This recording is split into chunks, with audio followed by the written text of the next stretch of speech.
할렐루야. 2월 24일 토요일 새벽 기도를 시작하겠습니다. 사도신경으로 우리의 신앙을 고백합니다. 나는 전능하신 아버지 하나님 천지의 창조주를 믿습니다. 나는 그의 유일하신 아들 우리 주 예수 그리스도를 믿습니다. 그는 성령으로 잉태되어 동정녀 마리아에게서 나시고 본디오 빌라도에게 고난을 받아 십자가에 못 박혀 죽으시고 장사된 지 사흘 만에 죽은 자 가운데서 다시 살아나셨으며 하늘에 오르시어 전능하신 아버지 하나님 우편에 앉아 계시다가 거기로부터 살아있는 자와 죽은 자를 심판하러 오십니다. 나는 성령을 믿으며 거룩한 공교회와 성도의 교제와 죄를 용서받는 것과 몸의 부활과 영생을 믿습니다. 아멘. 찬송가 363장 찬양하시겠습니다. 찬송가 363장입니다.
요엘서 1장 1절부터 20절까지 말씀입니다. 구약 성경 요엘서 1장 1절부터 20절입니다. 구약 성경 1270페이지입니다. 요엘서 1장 1절부터 20절까지 말씀입니다. 다 찾으신 줄 알고 저 여러분들이 한 절씩 교도하겠습니다. 구약 성경 1270 페이지입니다. 부두엘의 아들 요엘에게 임한 여호와의 말씀이라. 늙은 자들아 너희는 이것을 들을지어다. 땅의 모든 주민들아 너희는 귀를 기울일지어다. 너희의 날에나 너희 조상들의 날에 이런 일이 있었느냐. 너희는 이 일을 너희 자녀에게 말하고 너희 자녀는 자기 자녀에게 말하고 그 자녀는 후세에 말할 것이니라. 하충이가 남긴 것을 메뚜기가 먹고 메뚜기가 남긴 것을 느치가 먹고 느치가 남긴 것을 황충이 먹었도다. 취하는 자들아 너희는 깨어울지어다. 포도주를 마시는 자들아 너희는 울지어다. 이는 단 포도주가 너희 입에서 끊어졌음이니 다른 한 민족이 내 땅에 올라왔음이로다. 그들은 강하고 수가 많으며 그 이빨은 사자의 이빨 같고 그 어금니는 암사자의 어금니 같도다. 그들이 내 포도나무를 멸하며 내 무화과 나무를 긁어 말갛게 벗겨서 버리니 그 모든 가지가 하얗게 되었도다. 너희는 처녀가 어렸을 때 약혼한 남자로 말미암아 굵은 배로 동이고 애곡함 같이 할지어다. 소재와 전제가 여호와의 성전에서 끊어졌고 여호와께 수종드는 제사장은 슬퍼하도다. 밭이 황무하고 토지가 마르니 곡식이 떨어지며 새 포도주가 말랐고 기름이 다하였도다. 농부들아 너희는 부끄러워할지어다. 포도원을 가꾸는 자들아 곡할지어다. 이는 밀과 보리 때문이라 밭에 소산이 다 없어졌음이로다. 포도나무가 시들고 무화과나무가 말랐으며 석류나무와 대추나무와 사과나무와 밭의 모든 나무가 다 시들었으니 이러므로 사람의 즐거움이 말랐도다. 제사장들아 너희는 굵은 배로 동이고 슬피 울지어다. 제단에 수종드는 자들아 너희는 울지어다. 내 하나님께 수종드는 자들아 너희는 와서 굵은 배 옷을 입고 밤이 새도록 놀지어다. 이는 소재와 전제를 너희 하나님의 성전에 드리지 못함이로다. 너희는 금식일을 정하고 성회를 소집하여 장로들과 이 땅의 모든 주민들을 너희 하나님 여호와의 성전으로 모으고 여호와께 부르짖을지어다. 슬프다 그 날이여 여호와의 날이 가까웠나니 곧 멸망같이 젖는 자에게로부터 이르리로다. 먹을 것이 우리 눈앞에 끊어지지 아니하였느냐. 기쁨과 즐거움이 우리 하나님의 성전에서 끊어지지 아니하였느냐. 씨가 흙덩이 아래에 썩어졌고 창고가 비었고 곳간이 무너졌으니 이는 곡식이 시들었음이로다. 가축이 울부짖고 소떼가 소란하니 이는 꼴이 없음이라. 양떼도 피곤하도다. 여호와여 내가 주께 부르짖으오니 불이 목장에 풀을 살랐고 불꽃이 들의 모든 나무를 살랐음이니이다. 들짐승도 주를 향하여 헐떡거리오니 시내가 다 말랐고 들의 풀이 불에 탔음이니이다. 아멘. 할렐루야. 네, 오늘 토요 새벽 기도에 오신 우리 성도들을 주님의 이름으로 환영하고 축복합니다. 우리 서로 한번 인사하겠습니다. 한 주간 평안하셨습니까? 네. 폭설이 한번 오고 나서 또 약간 아침에 좀 추워졌습니다.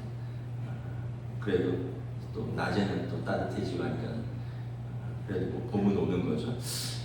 오늘 요엘서는 우리가 이제 생명의 삶 순서에 따라서 마가복음을 마쳤고요. 이제 구약의 요엘서를 봅니다. 요엘서는 이제 구약의 선지서죠. 구약의 소선지서라고 하는데 구약에 이제 선지서들이 대선지서가 있고 소선지서가 있습니다. 대선지서는 이제 나누는 거는 선지자들이 뭐 크고 작다가 아니라 선지서의 분량으로 나누는 겁니다. 우리가 잘 아는 이사야, 예레미야, 에스겔 이런 데는 66장, 52장, 47장 이러기 때문에 대선지서고요. 나머지 호세아, 요엘, 아모스, 오바댜, 요나, 미가, 나훔, 하박국, 하바냐, 스바냐, 학개, 스가랴, 말라기 이 소선지서는 12장 이하고 오바댜 같은 경우는 1장이고 뭐 요엘이나 말라기 같은 경우는 4장이고 그렇습니다. 그래서 참고로 소선지서라고 하는구나. 분량이 작아서 오늘 1절에 보면 이 요엘서의 저자가 나오죠. 요엘입니다. 사람의 이름을 땄습니다. 대부분 선지서는 그 선지자의 이름을 따는데 요엘 선지자는 1절에 보면 부두엘의 아들 요엘이다. 그 아버지가 있고 그 선지자의 이름이 요엘인데 요엘은 엘은 하나님이거든요. 여호와는 하나님이시다 이런 뜻입니다. 이 기록 연대는 약 주전 7세기 말에서 6세기 초로 이렇게 예상되는데 그때 북이스라엘은 이미 멸망했고요. 이제 남유다가 바벨론에 의해서 이제 첫 번째 침공을 받고 이제 그 무렵입니다. 남유다가 바벨론에 세 차례 침공을 받고 남유다도 주전 586년에 이제 완전히 멸망을 합니다. 그러니까 지금 남유다의 어떤 그 위기 속에서 남유다에서 활동하던 요엘 선지자가 선포하는 메시지인 겁니다. 기록 목적은 뭐냐면 요엘서 2장 31절에 보면 여호와의 크고 두려운 날이 다가왔다라고 선포합니다. 이 남유다와 예루살렘에 여호와의 크고 두려운 날이 다가왔다. 그러니까 여호와의 크고 두려운 날은 하나님의 심판의 날이죠. 크고 두려운 날인데 하나님께서 주장하시는 크고 두려운 날이다. 하나님의 심판의 날이 다가왔다라는 것입니다. 그래서 1장부터 쭉 보면 남유다와 예루살렘의 여러 가지 그 하나님의 심판에 대한 전조 증상들, 여러 가지 그 자연적인 재앙과 또 전쟁의 그 어떤 전조 증상들이 쭉 나타납니다. 그러면서 그러면 어떻게 할 것인가? 이 기록 목적은 그러면 어떻게 해야 되냐? 이제 쭉 보면 알겠지만 회개해야지 산다라는 겁니다. 제사장과 장로들 그리고 모든 백성들, 다시 말하면 깨어 기도해야 될 사람들이 깨어 기도해야 되고 또 늙은이, 젊은이, 모든 백성들, 농부들, 그러니까 이스라엘의 모든 백성들, 이제 오늘로 말하면 하나님의 모든 성도들이 다 하나님 앞에서 이제 그 금식하며 또 슬피 울며 회개하며 기도하면 은혜롭고 자비롭고 노하기를 더디하시며 은혜와 자비가 이제 가득하신 하나님께서 회개하는 자에게 뜻을 돌이키사 그들의 악과 죄를 용서하신다. 그러므로 이스라엘아 또 유다야 하나님 앞에 회개해라. 징조를 보면서도 회개하지 않는다면 그날이 반드시 임할 것이다. 이런 말씀입니다. 그래서 1절에 보면 부두엘의 아들 요엘에게 임한 여호와의 말씀이라. 하나님의 말씀이 어느 날 그 선지자에게 임합니다. 내용은 이런 거죠. 2절에 보면 늙은 자들아, 오래 사신 분들이죠. 지금까지 살면서 너희의 날에 또는 너희 조상들의 날에 너희의 날에 너희 조상들의 날, 그 과거와 현재에 이런 일이 있었느냐라는 것입니다. 그리고 너희는 이 일을 너희 자녀들에게, 그리고 너희 자녀는 너희 자녀들에게, 그 자녀들은 후세, 미래에 계속 전하라는 것입니다. 하나님의 뜻과 하나님의 경고를 너희가 먼저 들어야 되고, 그리고 너희가 너희 자손들에게 전해서 하나님의 심판으로부터 너희가 회개를 통하여 구원을 얻어야 되지 않겠느냐라는 것입니다. 4절에 보면 일단은 자연재해가 임하는데 팥중이가 남긴 것을 메뚜기가 먹고 메뚜기가 남긴 것을 느치가 먹고 느치가 남긴 것을 황충이 먹었도다. 이 팥중이, 메뚜기, 느치, 황충은 이 메뚜기의 다 같은 표현입니다. 메뚜기의 어떤 그 나라의 여러 가지 단어들로 표현한 것입니다. 다시 말하면 이 곤충도 일어나서 먹을 것을 먹어서 하나도 남겨두지 않을 것이다. 우리나라에는 뭐 그런 일이 잘 안 일어나는데 미국 같은 데나 뭐 이런 데 보면 그런 메뚜기 떼가 새까맣게 뭐 하늘을 덮어서 그 어떤 지역의 농작물을 아주 황폐케 하고 갔다 뭐 이런 기사들을 볼 때가 있습니다. 그러니까 이게 한 번이 아니라 4번에 걸쳐서 반복적으로 팥중이가 먹고 남긴 것은 메뚜기가 먹고, 메뚜기가 먹고 남긴 것은 느치가 먹고, 느치가 남긴 것은 황충이 먹었다. 하나도 남아나지 않을 정도로 이제 먹어치울 것이다. 그러니까 사람들이 먹을 것이 없는 거죠. 5절에 보면 이제 취하는 자들은 더 이상 취할 수도 없습니다. 왜냐하면 단 포도주가 그들의 입에서 끊어졌기 때문입니다. 뭐 이스라엘은 그 물이 귀하죠. 왜냐하면 물이 뭐 강수량도 적고요, 또 식수도 귀하고 또 석회질이 많기 때문에 물이 귀합니다. 그러다 보니까 이제 포도는 이제 태양이 장렬하니까 포도 농사는 잘 되고, 그래서 포도주를 담그어서 이렇게 일상으로 마시는데 이제는 그 포도주를 먹을 수가 없다는 거예요. 왜냐하면 뭐 메뚜기, 뭐 황충, 느치 하나도 남김없이 다 먹어버렸기 때문에 포도주를 담글 여력도 없고 이제 그들은 그것을 먹을 것도 끊어졌다는 거예요. 6절에 보면 이제 이방 민족의 침략을 예언하고 있습니다. 한 민족이 내 땅에 올라왔으리로다. 그들은 강하고 수가 많으며 그 이빨은 사자 이빨 같고 어금니는 암사자의 어금니 같도다.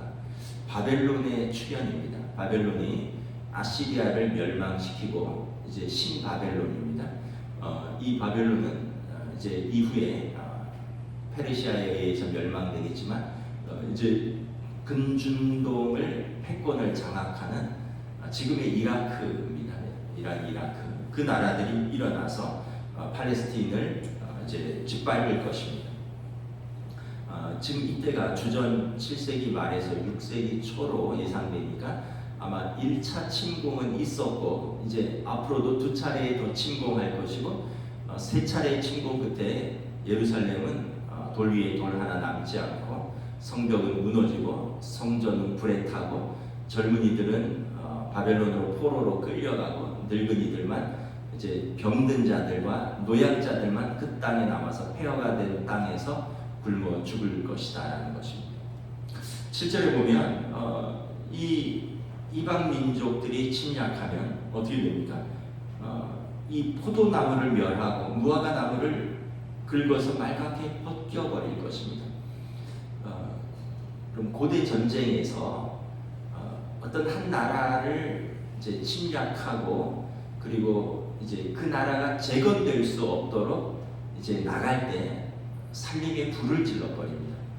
오늘날은 이제 뭐 우리 러시아 우크라이나 전쟁에서 보듯이 전력 시설을 파괴하고 댐을 무너뜨리고 뭐 이런 식이지만 고대에서는 나무를 다 불살라 버립니다. 살림을 파괴하면 그 나무로 집을 지을 수도 없고 그 나무로 땔감을 쓸 수도 없고 그 나무로 또 거기 이제 비가 오거나 홍수가 나면 땅이 이제 쓸려 내려가고, 그래서 고대의 전쟁은 이제 그 정복지를 철수할 때 살림을 불을 질러버린 겁니다. 포도나무를 멸할 것이고 무화과 나무를 긁어서 말갛게 벗겨버릴 것입니다. 모든 나뭇가지들이 하얗게 되어서 더 이상 나무가 자랄 수 없게 될 것입니다. 8절에 보면 너희는 처녀가 어렸을 때 약혼한 남자로 말미암아 굵은 배를 동이고 애곡함 같이 할지어다. 실제로 이제 전쟁이 일어나서 여러분 젊은이들이 전쟁터에서 죽을 것입니다. 약혼자들이 전쟁에 나가서 돌아오지 못하고 약혼자들은 배를 동이고 슬피 우는 날이 올 것입니다. 아들이 죽어서 어머니가 우는 날이 올 것이고 남편이 돌아오지 못하여 아내들과 자식들이 우는 날이 올 것입니다. 여러분 전쟁에서 뭐 우리가 다 아는 이야기지만 전쟁에서는 군인들이 죽죠. 최근에 뉴스에 봤더니 러시아 우크라이나 전쟁이 3년 차로 접어들었다 그러더라고요. 만 2년이 넘었는데 작년 12월 31일 통계로 이제 공식적으로 자국 사망자를 군인들을 발표하는데 그냥 5만 명 내외라고 발표를 한대요. 러시아도 그렇고 우크라이나도 그렇고 각자 5만 명 내외다. 그런데 여러분 EU나 이런 쪽에서 조사한 결과로는 러시아에서 사망자가 30만 명이고요. 우크라이나에서 사망자가 25만 명 이상이라고 합니다.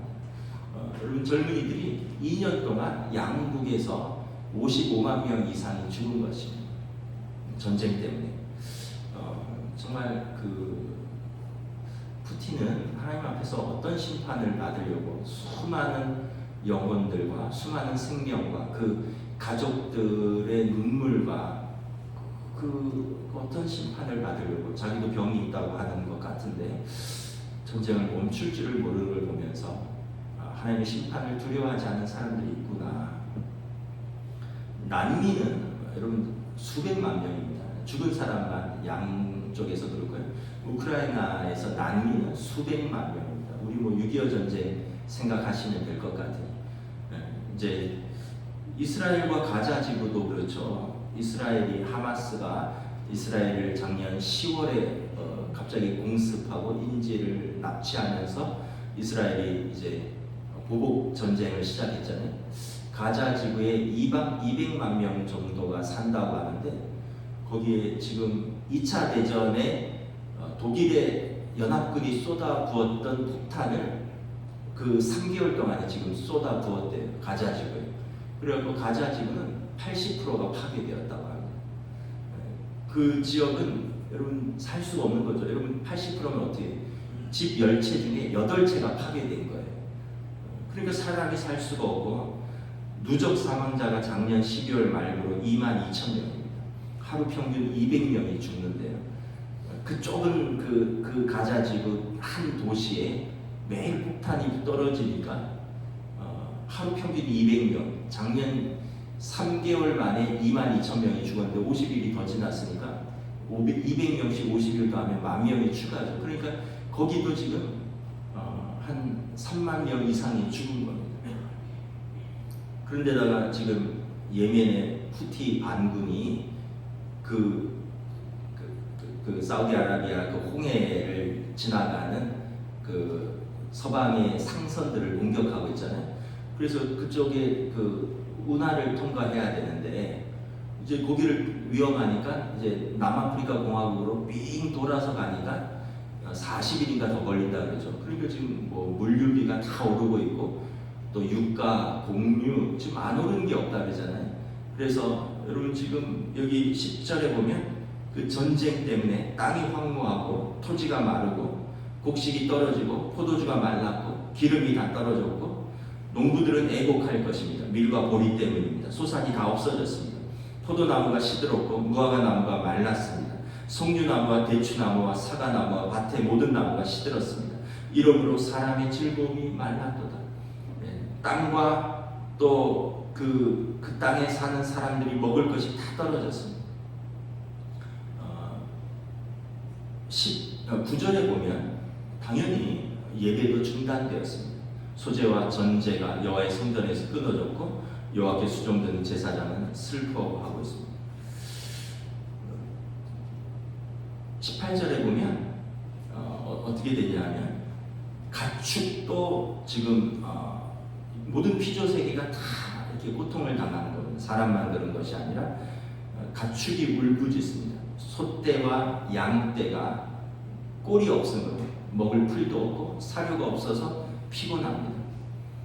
또 19절에 보면 목장의 풀이 다 말라버렸고 또 불이 나서 들의 모든 나무가 불살랐습니다. 그래서 들짐승도 먹을 것이 없어서 헐떡거린다는 거예요. 시내가 다 말랐고 시내도 말랐고 마실 물도 없고 곡식이나 또 가축들 사람이 먹을 것은 고사하고 가축들도 먹을 것이 없고 헐떡거리고 피곤하고 그리고 그렇게 죽으니까 그 가축을 통해서 사람들도 먹고 살 것이 없고 결국은 이제 모든 16절에 보면 먹을 것이 눈앞에서 끊어졌고 기쁨과 즐거움이 우리 하나님의 성전에서 끊어졌다는 거예요.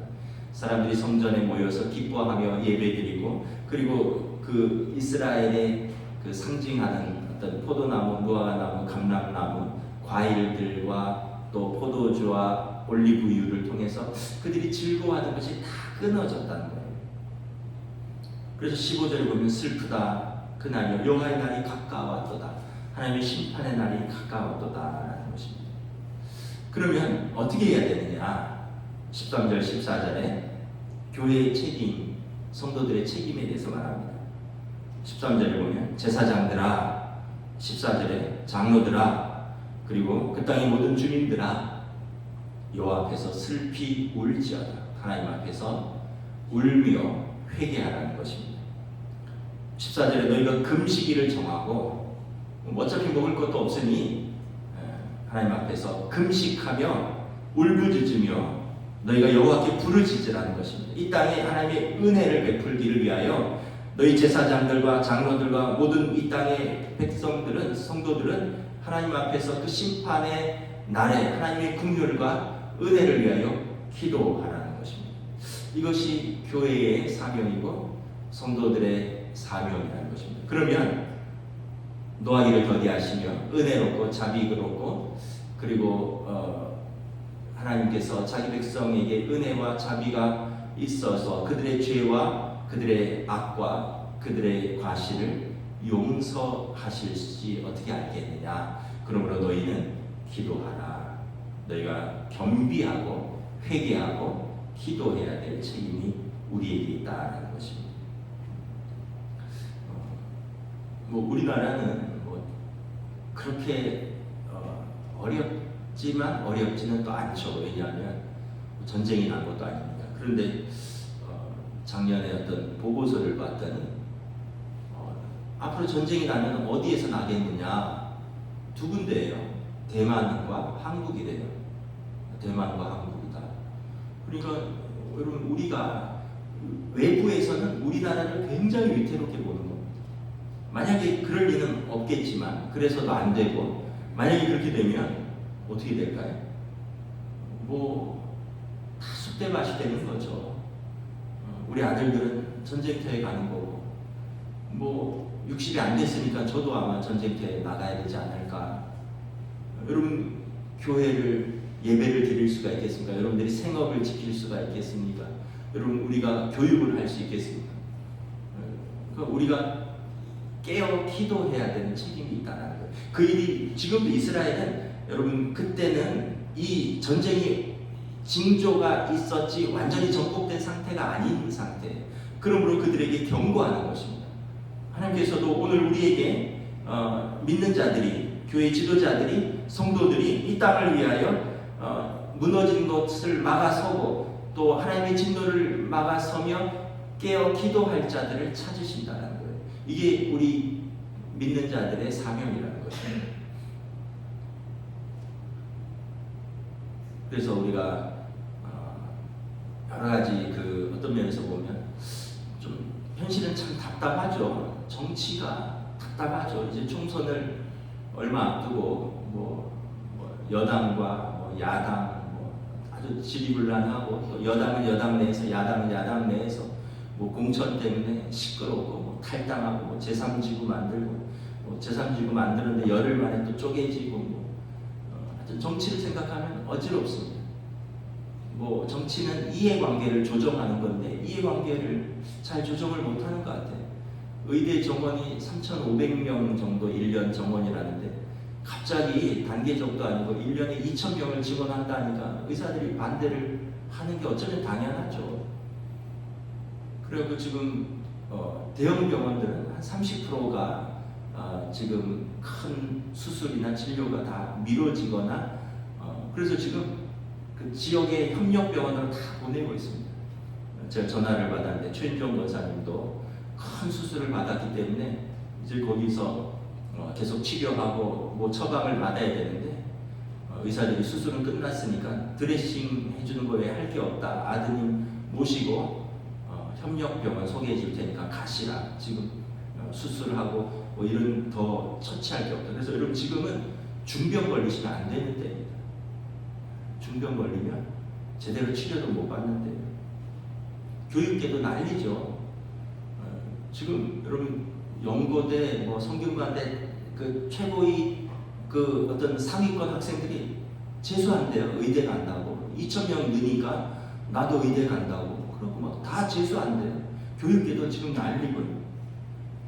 환율, 금리, 물가 뭐 이러는데 또 정작 그렇게 어렵다고 하는데 정작 일할 사람은 없대요. 구청에서 일자리 경제과에서 이렇게 지역에 이제 종교단체들 이렇게 만나서 뭐 이런 일자리 이렇게 소개하는데 이제 저도 이렇게 어떤 공문을 하나 보내왔고 또 저도 이제 좀 다음 주에 만나기로 했어요.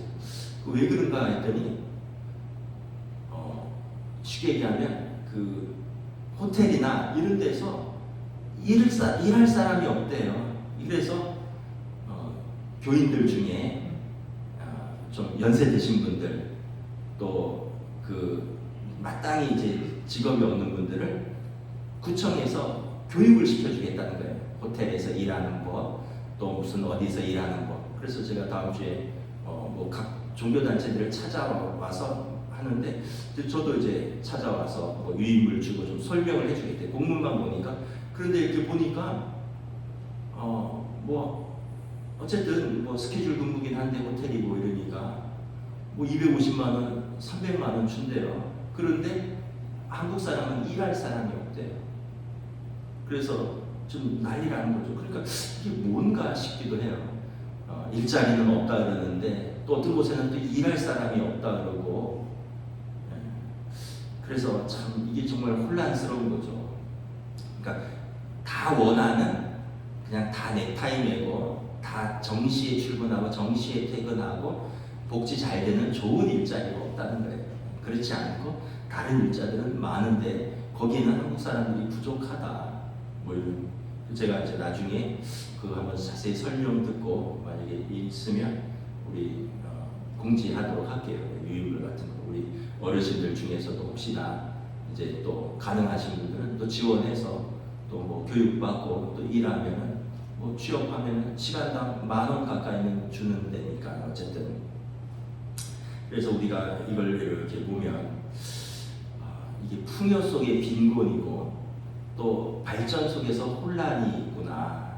결국은 이제 이걸 근데 이렇게 돌아보면요, 과거에도 어려웠고 현재도 어렵다 그러고 아마 미래도 어렵다 그럴 것 같아요. 과거에는 또 얼마나 어려웠습니까? 우리가 IMF를 겪었고 IMF 때 얼마나 어려웠습니까? 근데 뭐 어떤 분들은 IMF 때보다 지금이 더 어렵다는데 뭐 하여튼 저도 IMF 때 직장을 다녀봤고 또 금융위기 때는 아예 미국에 있었고 미국에서도 여러분 그 직격탄을 맞아서 거기서도 이 시민권자 영주권자들이 다 길거리로 나와서 그분들도 이제 쉽게 얘기하면 호텔에서 일하고 레스토랑에서 서빙하고 발레 파킹하고 유학생들이 일자리가 싹 없어졌어요. 그때 금융위기 때. 지금 우리나라 같은 거죠. 그래서 우리가 결국은 우리는 항상 어려운 시대에 살고 있다. 먹고 사는 것이 항상 우리의 근심이기도 하지만 또 사회도 혼란스럽고 또 그러면서 분열과 갈등은 항상 존재하고 결국은 우리 믿는 사람들이 어떻게 해야 되느냐. 우리가 가정을 위해서 나라와 민족을 위해서 교회를 위해서 우리가 깨어 기도하는 사명을 우리가 가지고 있다. 우리도 혼란스러워서 우리도 우왕좌왕하고 우리도 불평과 원망만 하고 우리가 해야 될 사명을 하나님 앞에서 여기 그러잖아요. 제사장들아, 장로들아, 이 땅의 모든 주민들아, 너희는 하나님 앞에서 울지어다. 하나님 앞에서 금식일을 정하고 성회를 소집하고 여호와께 부르짖을지어다. 너희 하나님 여호와의 성전으로 모으고 여호와께 부르짖을지어다. 믿는 자들은 하나님 앞에서 기도하는 사명, 회개하는 사명, 그리고 나라와 민족을 중보하는 사명이 있다는 것이죠. 우리는 우리 할 일을 잘 감당해야 되지 않겠느냐. 그래서 여러분 뭐 계속해서 나아질 것을 기대하지만 정치는 정치인들이 잘해야 되고 경제는 또 경제인들이 잘해야 되고 우리 믿는 사람들은 하나님 앞에서 이 나라와 이 민족을 위해서 그리고 우리 자신을 위해서 우리의 다음 세대를 위해서 깨어 기도하는 사명을 가지고 있다. 그래서 우리가 깨어 기도하지 못하면서 염려만 하는 것은 우리의 책임을 방기하는 것이다. 우리가 하나님 앞에서 회개하고 우리가 이 나라 이 민족을 위해서 중보하며 기도하지 않으면서 우리가 원망만 하고 불평만 하고 염려만 하는 것은 우리는 우리의 사명을 감당하지 못하고 있는 것이다. 우리가 오늘 지금 여기서 내가 해야 할 일은 무엇인가를 요엘서를 통해서 다시 한번 확인하는 것입니다. 저와 여러분들이 또 우리 교회가, 우리 한국교회가 이 나라 이 민족을 위해서 그리고 이 백성들을 위해서 우리가 항상 깨어 기도할 수 있는 그 사명을 온전히 감당할 수 있기를 위하여 저와 여러분들이 하나님 앞에서 또 성령님의 인도하심을 기대하며 기도할 수 있기를 주님의 이름으로 축복합니다. 우리 함께 기도하겠습니다. 이 시간 우리가 기도할 때 여러분 여러 가지 상황들을 보면 그렇게 염려할 상황들, 또 때로는 화나는, 분노하는 상황들이 많이 있습니다. 사회가 그렇고 또 그러다 보니까 우리 가까이 있는 사람들이 고통당하고 그러다 보니 우리의 염려와 근심이 우리의 즐거움을 삼키고 우리 믿음도 떨어지는 것이 아닌가. 오늘 요엘 선지자가 말씀한 것처럼 우리가 할 일은 하나님 앞에서 은혜와 긍휼을 구하며 기도하는 사명이다. 함께 기도하며 나아가겠습니다. 오늘 은혜를 감사합니다.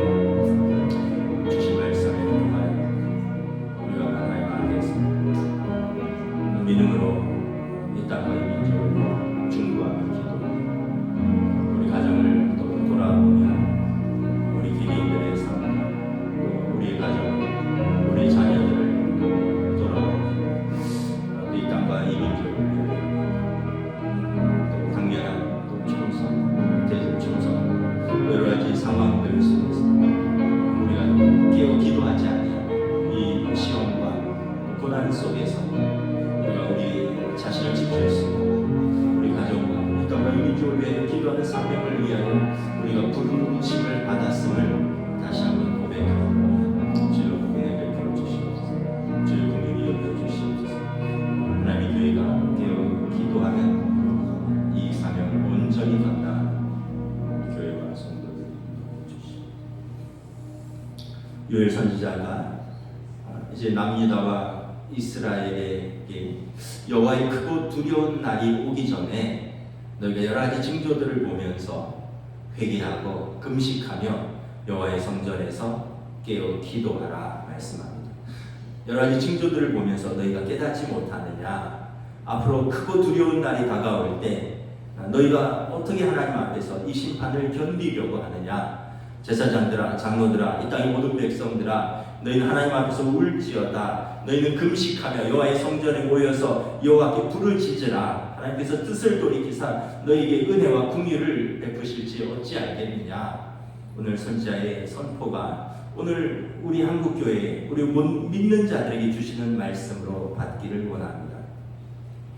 여러 가지 혼란스럽고 또 어려운 상황 속에서 우리가 우리 가정과 교회와 우리 일터와 이 나라 이 민족을 하나님 앞에서 세워나가는, 우리가 세워나간다는 것은 하나님 앞에서 기도하며 우리가 믿음으로 세워나가는 사명이 우리 교회에, 우리 성도들에게 있는 줄 믿습니다.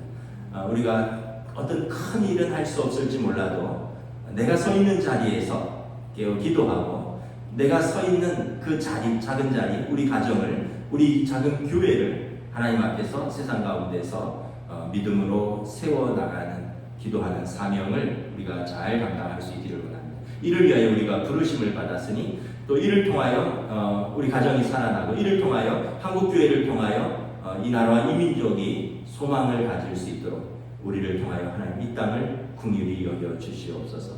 감사를 드리오며 우리 주 예수 그리스도 이름으로 기도드리옵나이다. 아멘. 하늘에 계신 우리 아버지, 아버지의 이름을 거룩하게 하시며 아버지의 나라가 오게 하시며 아버지의 뜻이 하늘에서와 같이 땅에서도 이루어지게 하소서.